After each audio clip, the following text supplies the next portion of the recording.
speaker for the final session for this Eucharistic Convention, Father John Hollowell. Now, you'll remember that Father spoke to us yesterday afternoon with the other leg of the entry, so to speak. We have faith and new evangelization as the theme for this Eucharistic Convention. Father spoke to us yesterday on the theme of faith, and today he speaks on the other leg of the entry, so to speak, new evangelization. Ladies and gentlemen, Father John Hollowell.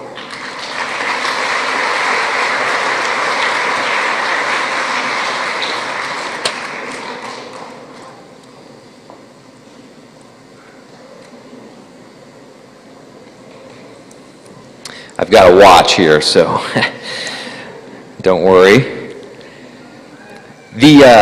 As a little bit of introduction, I wanted to let you know about a couple of priest friends of mine, and that will kind of I'll fall back on that and come back to them as we go forward. I have a priest friend who has a very dry sense of humor and is very good for me. Kind of like St. Paul, who said that he's thankful for the thorn that was placed in his side by God.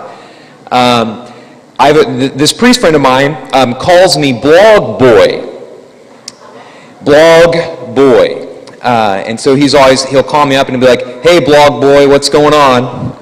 And because I maintain a blog, and he's sort of giving me a hard time about the fact that I'm Blog Boy. And we were on a retreat together recently for priests, and Father Paul Nicholson, who was actually here last year from Canada, came up to me at the retreat, and I was sitting there with my priest friend, and Father Paul says, "Oh, it's Father Hollowell." And of course I'm like taken aback. I'm like, "What are you talking about?"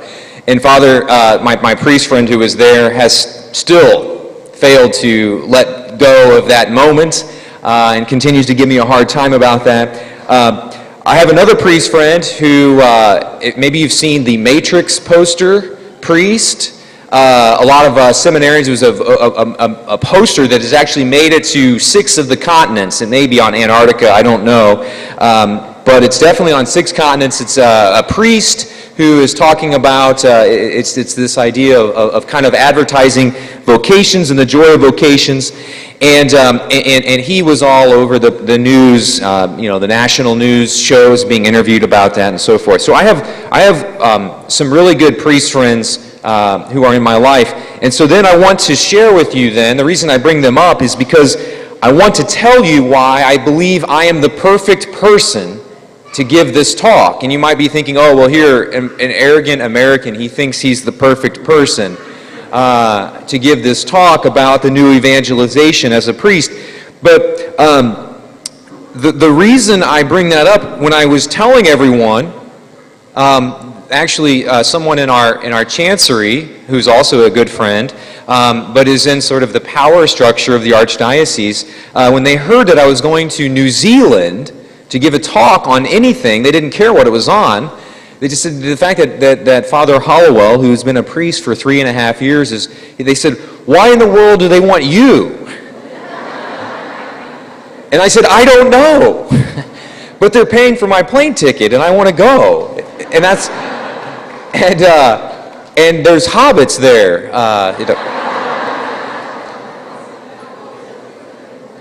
And the reason I'm the perfect person for this talk, and I mean this very sincerely, this is not any sort of false humility, is because I don't know why I'm here. And the good news about it is it doesn't matter. And precisely the fact that I am not a big deal, that I don't possess any sort of special, things that make me like this, internet sensation or whatever. My whole point, the whole point of my talk today is that I don't know why I'm here either. But I want to share with you some things that I've learned, and I think that along the way, and it's precisely because I'm not doing anything crazy. I'm not doing anything. I have a parish, 2 parishes kind of. I help out at one. And yet nonetheless, so I'm not like spending all of my waking hours trying to do internet evangelization or to do new types of evangelization. It's not hard. You don't need special gifts. You don't need to be anything special. We're all special. We're all made in God's image and likeness. And we are all called to the new evangelization. And that's the whole point. And that's why I said I would be happy to come. Because they need to hear it not from Father Robert Barron, who is doing awesome work. They don't need to hear it from some internet priest or someone on EWTN. What would be great is to have some parish priest that is doing very similar work to any other priest. And in fact, the same types of things that we're all called to do in terms of evangelization. My point, I hope that when you leave here, you feel empowered and realize that you are called to be a part of the new evangelization. The Second Vatican Council and John Paul II, in issuing this call for the new evangelization, did not say, if you have special gifts, do it. He said, do it. New evangelization. We're all in it. We're all called to participate in it.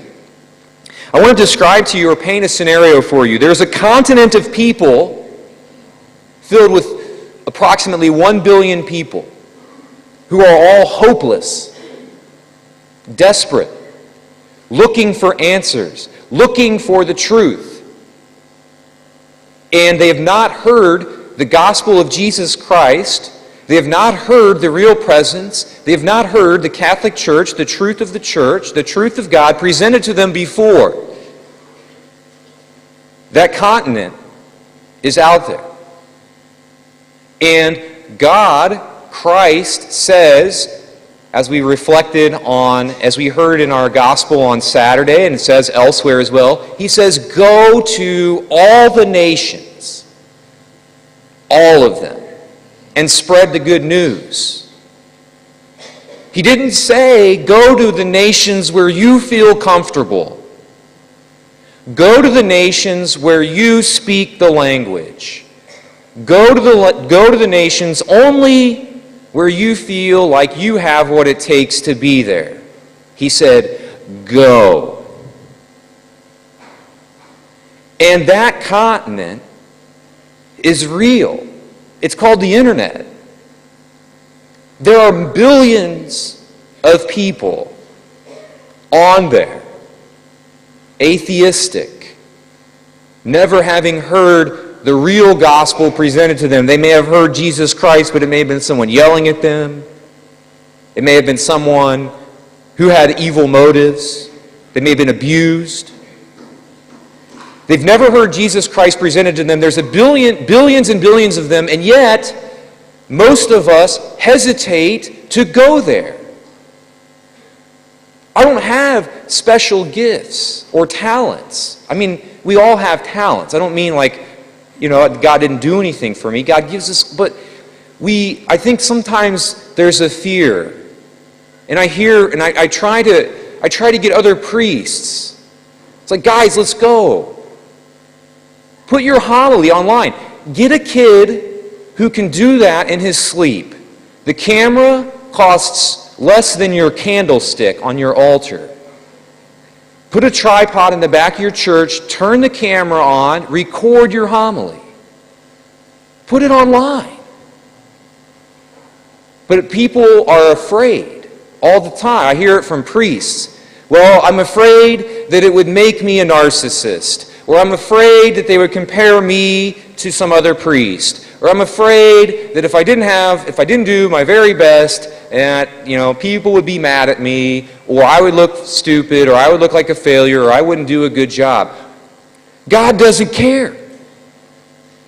He didn't say there's conditions to preaching to the nations. He said go preach. Do whatever it takes. The apostles, we have this. It's interesting when I try to help people get online or talk about internet work and so forth. There's this impression that to get on Twitter or Facebook or to have a blog or whatever is harder to do than Mandarin Chinese. I could never do that. Can you send an email? If you can send an email, you can do a blog, you can sign up for Twitter in 15 seconds, you can get on Facebook in 5 minutes. It doesn't kill you.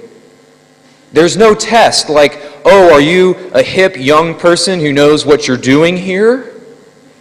They don't ask that. They ask for your email address and a password, and you're on Facebook. To make a blog, to type in a blog is quicker or is as easy as sending an email. But we treat it like it's Mandarin Chinese. Oh, I could never do that. You know what Jesus says? There's a whole continent of people out there who've not heard the gospel preached. And St. Paul says it right. Woe to me if I don't go. If you're afraid of what internet, and doing a blog or being on Facebook or being on Twitter or whatever, putting videos out there, doing new types of evangelization, if you're afraid of what it will do to you, then get over it. That's your issue. Deal with it. But God said, apostle on, disciple on, get on down the road. He didn't say, oh, well, let's see, who knows how to speak Indian? Okay, then we'll send Thomas to India. No, Thomas went to India and figured it out later.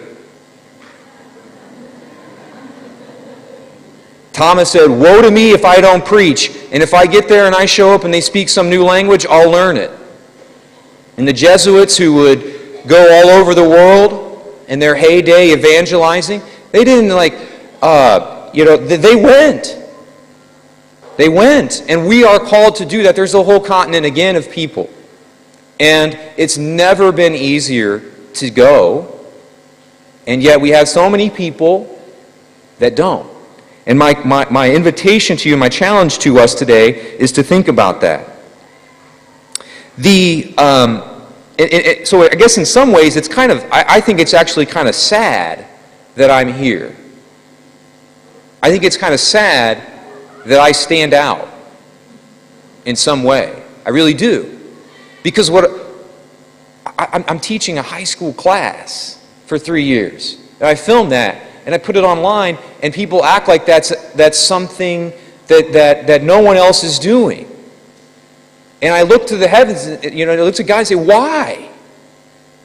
Why is no one else doing that? Or why is there very few people? The harvest is abundant, but the laborers, for some unknown reason, are few. And I think mostly it's because of fear. You know what? I follow Planned Parenthood online. You may have seen the result of that at last year's conference. I think it's why I got invited. I follow them. They are, in many ways, at least with internet evangelization, they are killing us.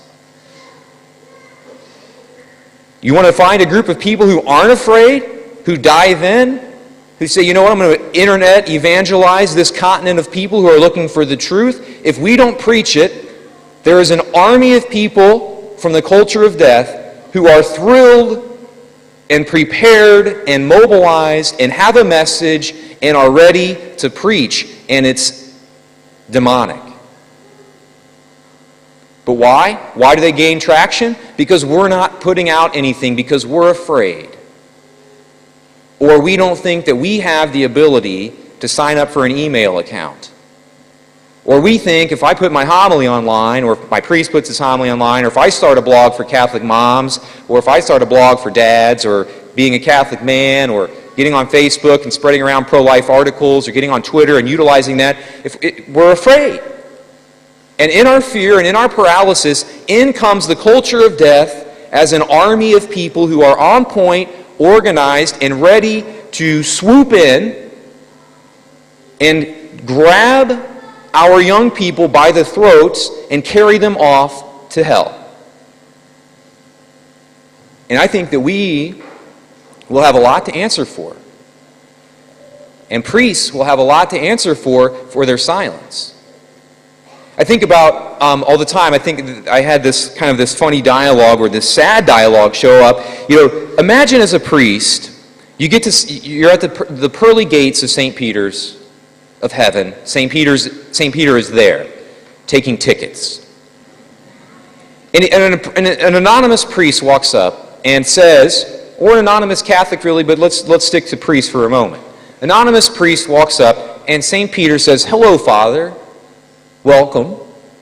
How many people did you preach to every weekend?" "Well, St. Peter, I probably averaged about 1,000 people or 2,000 people a weekend at my masses, and I really gave it a good go, prepared, didn't preach too long, did a nice job." And in St. Peter, I imagine St. Peter asking very politely but sternly, "Okay, so you reach 2,000 people a weekend. You realize that through no less effort of your own, you've heard of the internet?" "Yes, St. Peter, I have heard of the internet." "You know that you could have reached 7 billion people."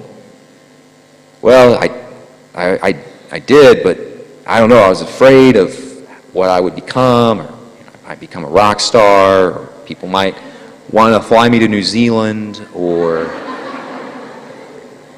so I didn't." And I think that we will have something to answer for. It's amazing. It's at our fingertips. John Paul II was very wise in seeing this coming, new ways of evangelizing, and yet, I always just think if somebody came in with like a corporate mindset to the Catholic Church and they looked at how we were reaching out to people, they would give us like the lowest grade. If it was from 0 to 100, they would be like, the Catholic Church gets a -5 billion as a grade for its evangelization efforts. Planned Parenthood can send out bursts. They're immediate. They're on top of news. They're always there. They're persistent. They hammer things home. And then we're like, okay, what are we going to do about same-sex marriage? Well, let's have our people read an 80-page document. We fail because of fear.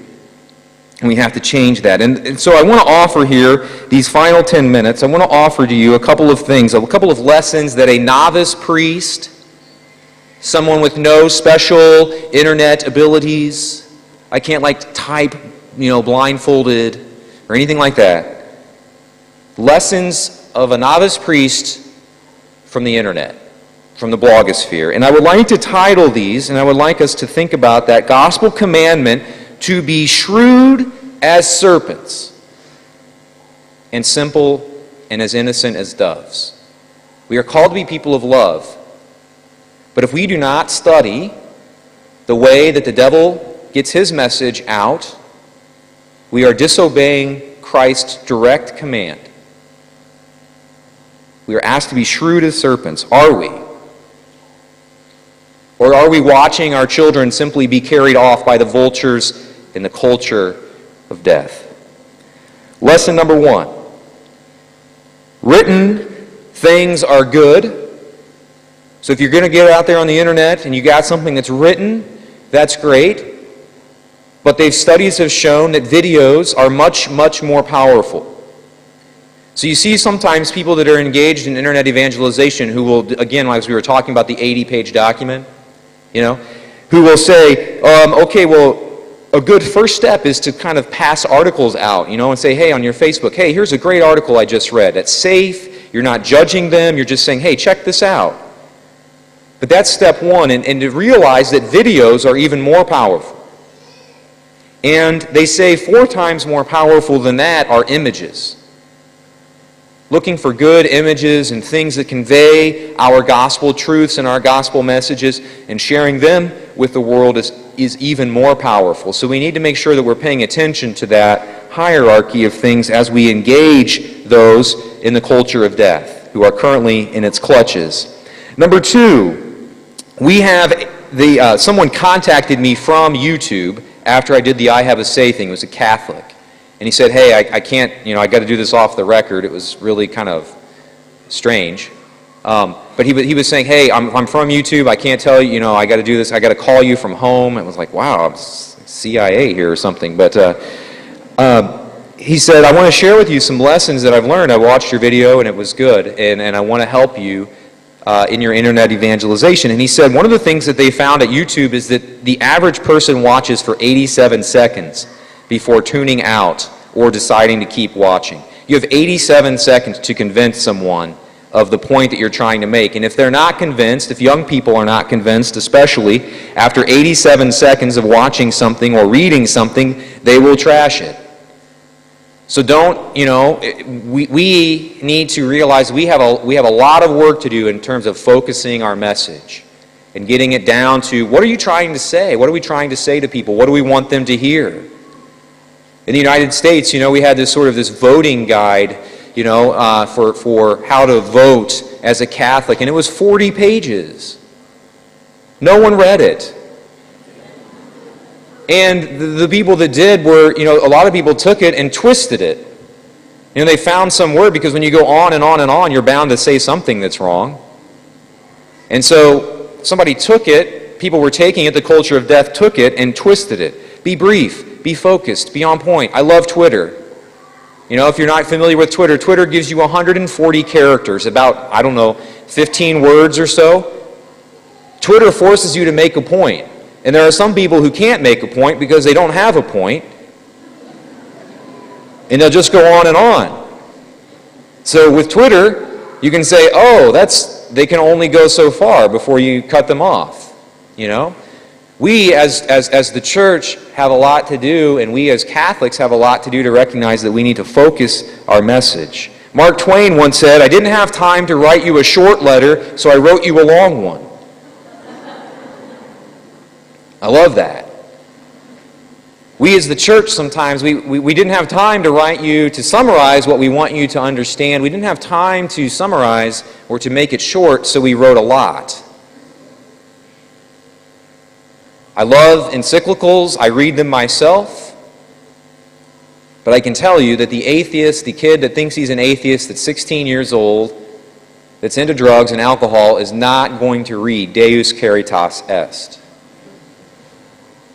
We need to be out there taking those things, summarizing them, bringing them home, turning them into video, turning them into photos, turning them into things that are a message that speaks to people. And in fact, Pope Benedict doesn't write Deus Caritas Est thinking that a drug-laden teenager will read it. He's assuming that we as Catholics will take it and present it. And that's our task. Number 3, we need to be people who respond to things immediately. When Cecile Richards' thing came out and my I Have a Say video was a response, that was something that was like, I got on it before planned. I just happened to see her invitation to say, hey, let's make an I Have a Say video. I said, amen. I will do that too. And I did it right away. Before the campaign, because we're always, I think as the church, we're always we seem as if we're reacting. We're never on the offensive. We're never out trying to get ahead of the storm. It seems like we're always just sort of reacting on the internet. And we need to do a better job not only of responding quickly and showing that we're on top of things. And we have a message too. Number 5, we need to learn the faith ourselves. The internet offers this amazing opportunity to gather and to learn about our faith. We are the most in the United States, we are the most uncatechized generation in ages. The internet gives us amazing opportunities and ways to get caught up very quickly. But we have to take advantage of that. People ask me all the time, they're like, hey, Father, what was the question? I have a question about plenary indulgences. And I'm always like, you go online, copy the link about plenary indulgences from Catholic Answers, and I send it to them. Instead of spending an hour or them having to look through the catechism, it's there. Do we care, though? Do we want to, or are we going to just, continue to watch the culture of death storm over us? Number 6, this is an important one, or I think I lost count. I misnumbered. That's 5. Number 5. I don't think anybody's keeping track anyways of the numbers, but anyways, I'm a math guy, okay? So, number 5, Invite the young people to lead the way. You know, oftentimes, again, as I was kind of talking yesterday, when kids show up at Mass and we're like, oh, spiritual infant. Well, here's a tambourine for you. And hey, I know you can't handle theology, so we're going to explain it with puppets. And kids are like, what? What are you talking about? You know who gets kids? The people who want to make money. MTV, Hollywood, television, all the products that are out there, Apple and iPods and computers and everything, all the marketing in the world now is geared towards 16-year-olds. They treat kids like they're spiritual adults and physical adults. And they are. They lead the way. They know they can send out 18 tweets and check their Facebook and their email and do a blog post before you can take a bite of cereal. But again, they show up to church and everywhere everyone else is affirming their dignity that they have as adults in transition. And they get to church and we're like, hey, how's it going? Here's a puppet. Those are the kids. The kids, the teenagers, are the ones who could be leading your parish and you and showing you how to re-evangelize through the internet and through this new evangelization that we're called to. You want to know where kids are at? Start trusting them. Instead of treating them like they're spiritual infants, invite them to lead the charge, because I can promise you there's nothing more important for a teenager than to feel wanted and important. And instead of giving them a sock puppet when they walk in, asking them to lead up your parish's new evangelization efforts and video efforts and photography and blogging and websites and on. That's it. Because I tell you what, everyone else is asking teenagers to lead the way. Anybody that wants to make money, anybody that's involved in the culture of death is marketing themselves to them. But we don't, and we need to stop that. We need to invite them to be on the front line of the spiritual battle that is taking place. And they will respond. And they will teach you. They're there. We just have to give them that opportunity. I think of some of the young people that I work with. I'm working on a film company, with a film company for a homosexuality and Catholic Church teaching video. We're trying to, do, again, this is some new evangelization, kind of represented with good music and art and beauty and compelling testimonies from people. The people that are leading that film company, young adults in their 20s. Grassroots Films doing amazing work in the United States. Spirit Juice, young adults. Catholic photographers and people who are doing great blogs, young adults. They're out there. If you invite them, they will respond. But we don't oftentimes. Young people are leading the charge, at least in the parishes that I'm around and in the United States, in terms of, again, a return to sacred worship, and they want to do chant, and they will lead the way, and they will direct choirs, and they will participate, and they will serve at Mass. They want to serve. They want to take an active role. But we give them a sock puppet, unfortunately. Number 6, we need to invest money in it. We had for our film that we're doing right now on that homosexuality and Catholicism, we had a goal of $70,000, and a lot of people saw that and they were like, "Oh my goodness, there's no way." And we thought no way probably too. We ended up in 20 days we got 87,000, which is awesome. And again, I think it's people saw that we need that. But what happened, the sad thing about it at the same time, is that there are other documentaries out there that are being put out by the culture of death that are doing similar things.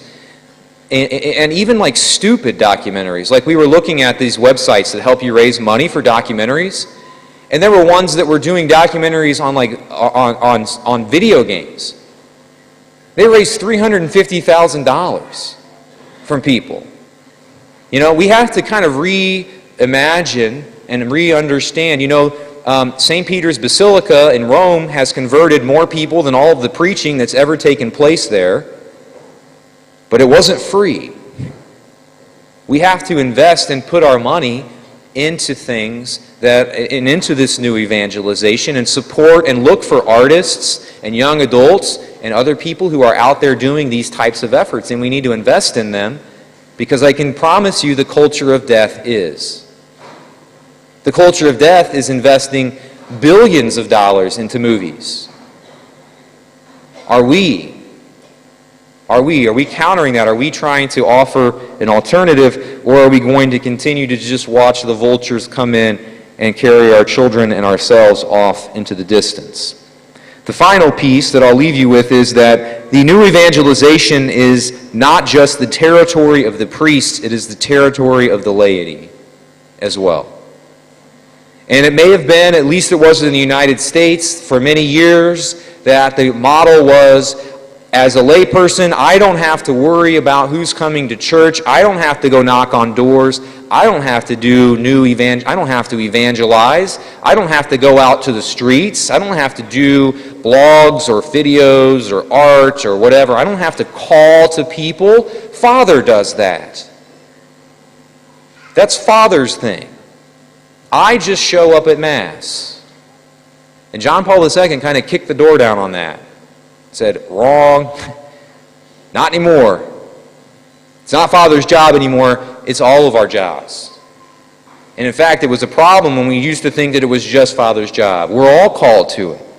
And I think of all the great things that are going on in our country with the new evangelization, with LifeSite News and John Henry's work and Courageous Priests and all these great blogs, Catholic blogs that are run by lay people, and all the great Catholic moms and dads who are doing conventions and blogs and videos and hosting things. And I think of all the work of our sisters, and they're getting involved oftentimes in new evangelization. And there's all of these things that are happening. And I think of the work of Human Life International and Family Life International. This conference right here today, put on by lay people. I think of the efforts of Lila Rose and all these other people that are fighting the culture of death. Lay people. Film companies, like I mentioned. The new evangelization is an invitation to all people to go out and re-evangelize, re-propose the gospel to people who need to hear it. There's a continent full, a continent's worth of souls that have never heard the gospel, or they've heard it the wrong way, and are waiting for you, specifically you, to come and preach to them and to teach them the truth of Jesus Christ. We need to be people who are wise as serpents and innocent as doves. We pray for the strength and the courage and the conviction to do that. Amen.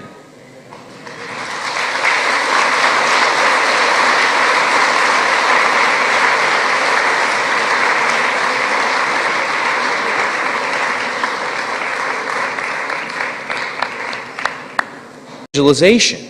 It's not hard. You don't need special gifts. You don't need to be anything special. We're all special. We're all made in God's image and likeness. And we are all called to the new evangelization. And that's the whole point. And that's why I said I would be happy to come. Because they need to hear it not from Father Robert Barron, who is doing awesome work. They don't need to hear it from some internet priest or someone on EWTN. What would be great is to have some parish priest that is doing very similar work to any other priest.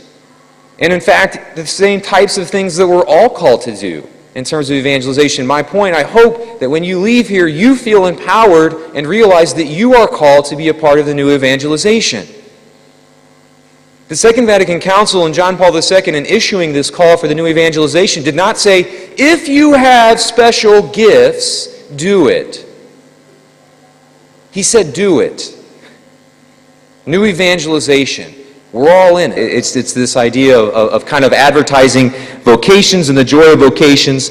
And he was all over the news, the national news shows, being interviewed about that and so forth. So I have some really good priest friends who are in my life. And so then I want to share with you then, the reason I bring them up is because I want to tell you why I believe I am the perfect person to give this talk. And you might be thinking, oh, well, here, an arrogant American, he thinks he's the perfect person to give this talk about the new evangelization as a priest.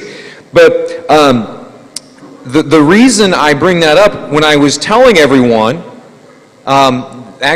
someone in our chancery, who's also a good friend, but is in sort of the power structure of the archdiocese, when they heard that I was going to New Zealand to give a talk on anything, they didn't care what it was on. They just said the fact that Father Hollowell, who's been a priest for 3.5 years, they said, why in the world do they want you? And I said, I don't know. But they're paying for my plane ticket and I want to go.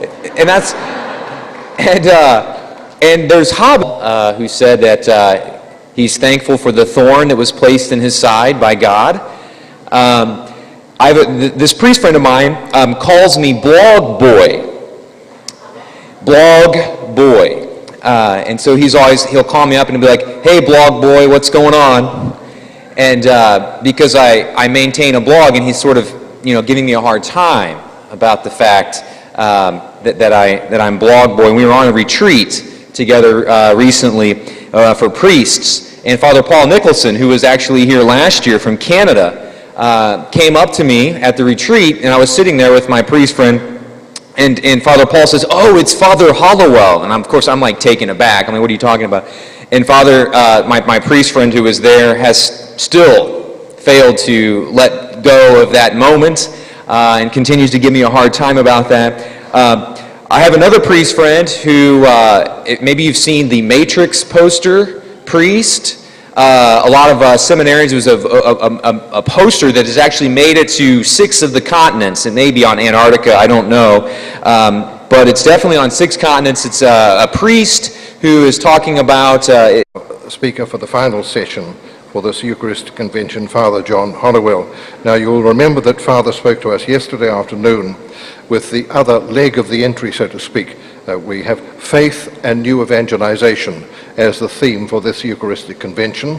Father spoke to us yesterday on the theme of faith, and today he speaks on the other leg of the entry, so to speak, new evangelization. Ladies and gentlemen, Father John Hollowell.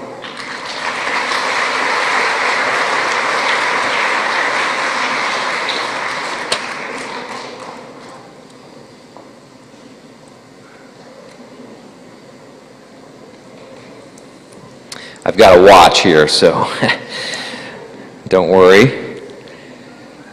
As a little bit of introduction, I wanted to let you know about a couple of priest friends of mine, and that will kind of I'll fall back on that and come back to them as we go forward.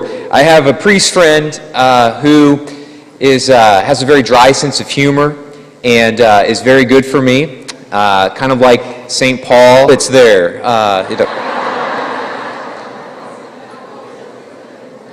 And the reason I'm the perfect person for this talk, and I mean this very sincerely, this is not any sort of false humility, is because I don't know why I'm here. And the good news about it is it doesn't matter. And precisely the fact that I am not a big deal. That I don't possess any sort of special, things that make me like this, internet sensation or whatever. The whole point of my talk today is that I don't know why I'm here either. But I want to share with you some things that I've learned, and I think that along the way, and it's precisely because I'm not doing anything crazy. I'm not doing anything. I have a parish, 2 parishes, kind of. I help out at one, and yet nonetheless, so I'm not like spending all of my waking hours trying to do internet evangelization or to do new types of evangelization